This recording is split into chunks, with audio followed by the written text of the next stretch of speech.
कोई मजाक नहीं कह रहे। 12 बजे रात को आते हैं शून्य निकाल डालने के लिए और अफसर ने मजाक बना के रख दिया है, जवाब नहीं देंगे।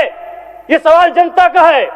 जिस जनता के टैक्स से पैसे से ये सूट पहनते हैं, जिस जनता के टैक्स पहनते से ये बूट पहनते हैं, कोट पहनते हैं, उस जनता का सवाल है और जनता का सवाल का उत्तर नहीं देतेदार है। उनको यहां से जोहार है, लेकिन जिन्होंने जब अपनी जिम्मेदारी का निर्वहन नहीं किया है उन पर कार्रवाई करिए अध्यक्ष महोदय।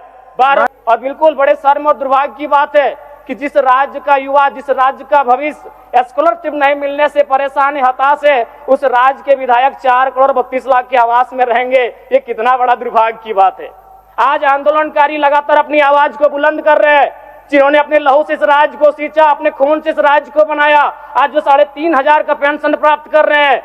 और जिस राज्य के मंत्री 6 करोड़ के आवास में रहेंगे और उस राज्य के आंदोलनकारी सम्मान नहीं पाएंगे जिन्होंने लहू से राज्य बनाया है, यह अभी दुर्भाग्य का विषय। अध्यक्ष महोदय, अगर बालू की बात करें तो वो तो सरेआम है, सब अपनी आंखों से देखते हैं। 1-2 अधिकारी ईमानदार होंगे तो भाई उनको जोहार होगा।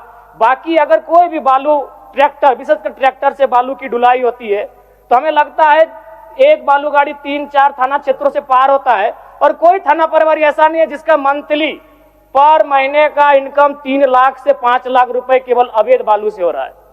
अतः सरकार को मैं मानता हूं कि सरकार का खजाना खाली है, तो अगर खाली है तो इस प्रकार अगर लूट की छूट होगी, जो सरकार के खजाना में आना चाहिए था वो थाना प्रभारी के जेब में जाएगा, पदाधिकारियों की जेब में जाएगा। तो इसी प्रकार हम लोग छात्रों से कलेक्शन करेंगे। अध्यक्ष महोदय, एक दिन झारखंड राज्य में 1000 अवैध गाड़ियों का निकासी होता है।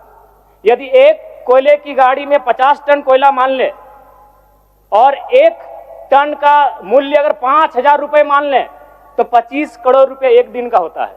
अगर 365 से गुना करते हैं तो 9,125 करोड़ रुपए होता है अध्यक्ष महोदय, यानी लगभग 9,000 करोड़ रुपए, जो कि आपके अनुपूरक बजट से ज्यादा होता है।